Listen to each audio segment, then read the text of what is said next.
it was my first experience with Dagger. I mean, I've heard of it. I've seen tweets. I've seen conference talks at KubeCons and other conferences, right? But I've never really I've never looked at it, right? So one of the things that I guess everyone can correlate maybe is like we never have time to do something, to sit down and actually focus on something that's not necessarily your job, right? If you think about it that way. So one thing that I found out, and I've been doing this for a couple of months, is I pick a project, try to do it every week, pick a project without looking at it, and just schedule a live stream like 3, 4 days ahead. And I'm like, I'm just gonna do it live. I'm gonna like go live. I'm gonna go through the documentation, and I'll try to learn about it, right? Because otherwise, one gets very distracted by a lot of other things, right? So anyway, so Dagger was the thing that I picked up. I knew it had something to do with CI/CD, right? And I actually liked the promise of, as I was going through the docs, right? The promise of if it works on a laptop, it's going to work in your CI as well. So as my background, I've been in like Docker, Kubernetes, microservices, service meshes world for a couple of years now. So the reason that I picked Envoy Proxy is because that's something that's central to my work, and the products that we work on. Oh, it looks like I'm paused. Did I pause my screen? I'm not seeing any yeah, now I see you. Okay, now it's back. All right.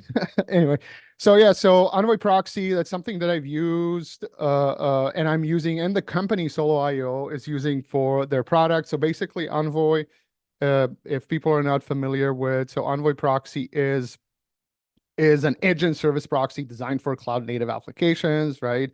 And it's basically a proxy that any modern API gateway should be built on. And it's also used in the Istio service mesh as a sidecar proxy, and then as a waypoint proxy in Istio ambient mesh, right? So at Solo, we're working with API gateways and service mesh solutions, right? And we use Envoy in both of those things. So that was the reason that I picked Envoy, and it felt like a known thing to work on. So anyway, so what I've created is I've created a module, and I apologize ahead for any uh, uh, incorrect words that I'm using when I'm referring to these things. I only spend like an hour, 20 minutes on the stream, and then maybe another, let's say, an hour coming up with this. So in total, so my terminology might be off a little bit, right? So what I did is I created a module that has two functions. One is the service function that returns a service. And what it does is you can pass in the where is it? You can pass in the version of the image, the platform, and the config file, right? And the ports, right? So the way Envoy works is it has a very verbose configuration, right?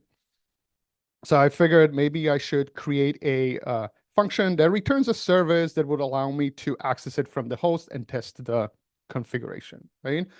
So that was the first function that I have. So what it does, it just creates a container using that image, using the version, creates the configuration file, goes through the ports, expose multiple ports if you want to, and then returns the container as a service.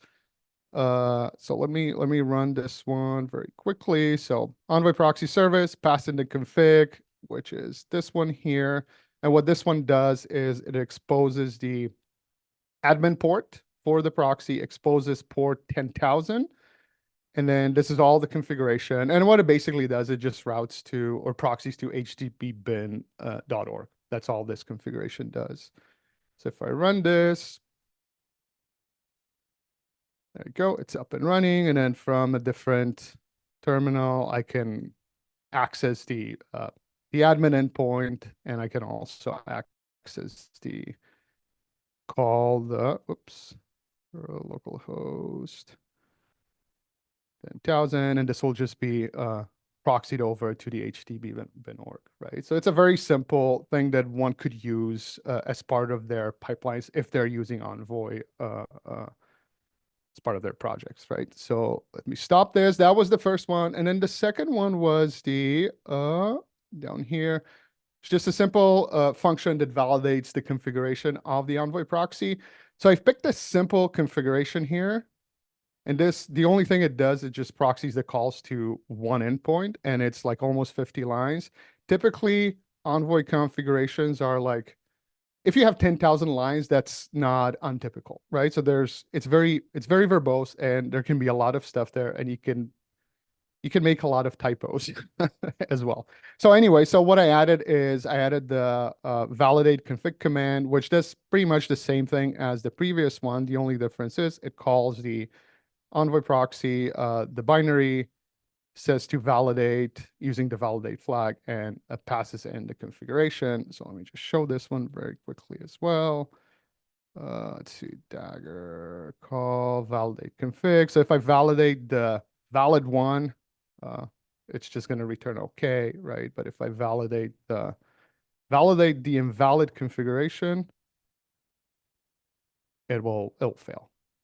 There you go, right? So it tells me, oh, there's an unknown cluster called some service, right? So this is actually, I think it might be more useful as part of the CI CD pipelines, where you actually want to validate, if you're generating the configuration on the fly and you have to validate it beforehand, this would be much easier to, or more useful maybe than the service one.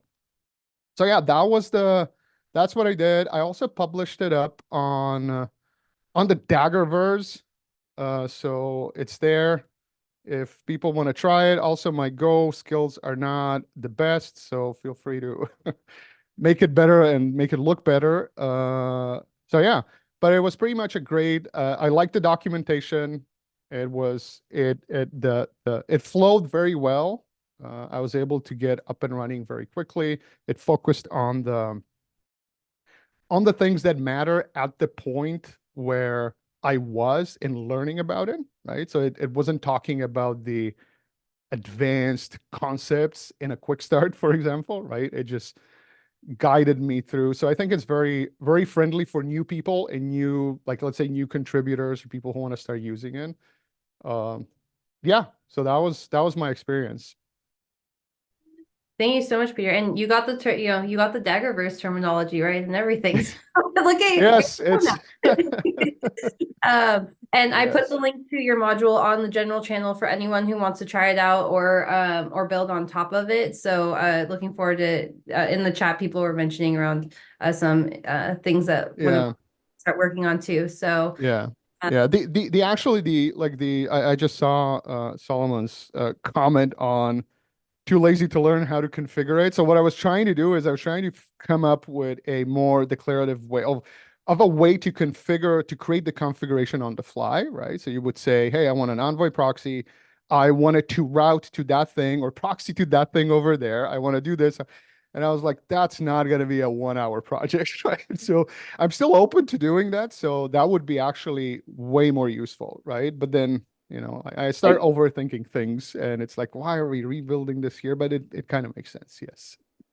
I think it was a good call to start simple, and I just checked out your repo. I've just cloned your repo, and I'm gonna work on a pull request to do exactly what you described because that's what I want to use. Yes. I Yeah. want That to was, say, give me an yeah. Envoy proxy with these simple settings that I understand, and I don't care how you do it. Just generate Yes. whatever YAML you need to generate. Yeah.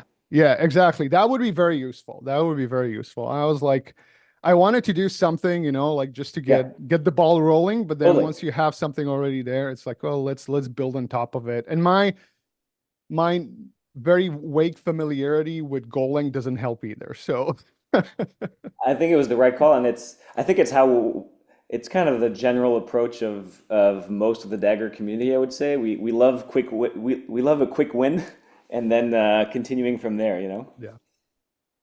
that's actually a perfect segue to one of the questions of Peter, how are you thinking about using Dagger going forward, or like what's the next in your learning or usage path?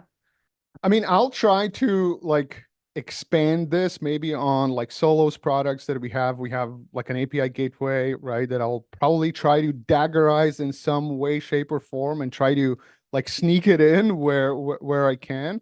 I think that the biggest thing with products like these is figuring out where you can use it, right? But once you start seeing those scenarios and like, oh, let me go and look at what other people have done and seeing the examples of, oh, I could do it this way as well. And oh, I could expose this as a service on my host. All right, that opens up, like a lot of different things. So it almost feels like you have to based in the Daggerverse a little bit to like absorb all the different things and all the different scenarios and then you'll start. I'm pretty sure I'll start seeing scenarios where I could do it this way, right? I could use it here, or I could use it there, or I could replace it with this, right?